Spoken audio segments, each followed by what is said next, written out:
നമസ്കാരം. Raf talk ഫുട്ബോളിലേക്ക് അവർക്കും സ്വാഗതം. ഫ്രഞ്ച് ഫുട്ബോളിലെ അടുത്ത സൂപ്പർ താരമായി വാഴ്ത്തപ്പെട്ട അവൻ തീരുമാനമെടുത്തു, ഇല്ല, ഫ്രാൻസിന് വേണ്ടി കളിക്കുന്നില്ല.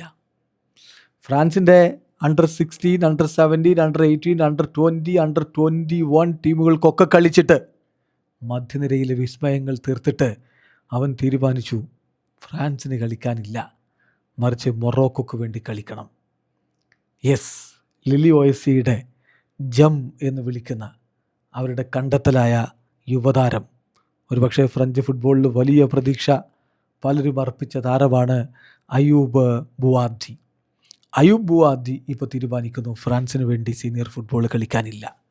വേൾഡ് കപ്പ് സ്ക്വാഡിൽ അദ്ദേഹത്തെ ഉൾപ്പെടുത്തിയിട്ടുണ്ടായിരുന്നില്ല. അദ്ദേഹം നേരത്തെ അറിയിച്ചതാണ്, വേണ്ട, ഞാൻ മൊറോക്കോ തിരഞ്ഞെടുക്കുന്നു, സീനിയർ ടീമിന് വേണ്ടി കളിക്കാൻ മൊറോക്കോ തിരഞ്ഞെടുക്കുന്നു എന്നാണ് അയൂബ് ബുവാർഡി ഫ്രഞ്ച് അധികൃതരെ അറിയിച്ചത്. അതുകൊണ്ട് തന്നെയാണ് അവന് പിന്നീട് ഫ്രഞ്ച് ദേശീയ ടീമിന് ഒപ്പം വേൾഡ് കപ്പിന് എടുക്കണ്ട എന്ന് ദിദിയർ ദെഷാംസ് തീരുമാനിച്ചത്.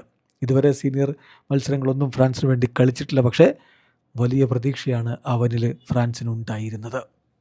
നോക്കുക, അവൻ ജനിച്ചത് ഫ്രാൻസിലാണ്.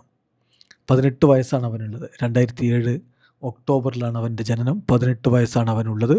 മികച്ച മധ്യനിര താരമാണ്. ഒടുവിൽ അവൻ തീരുമാനിക്കുന്നു മൊറോക്കോക്ക് വേണ്ടി കളിക്കും. ഏതായാലും വേൾഡ് കപ്പിനുള്ള മൊറോക്കോ ടീമിനെ വരും ദിവസങ്ങളിൽ പ്രഖ്യാപിക്കും. ആ പ്രഖ്യാപനത്തിൽ അയൂബ് ബുവാർഡി ഉണ്ടാകും എന്നാണ് പ്രതീക്ഷിക്കുന്നത്. ലില്ലിയിലൂടെയാണ് അവൻ്റെ യൂത്ത് കരിയർ, ലില്ലി ബിയിലൂടെയാണ് അവൻ്റെ സീനിയർ കരിയർ.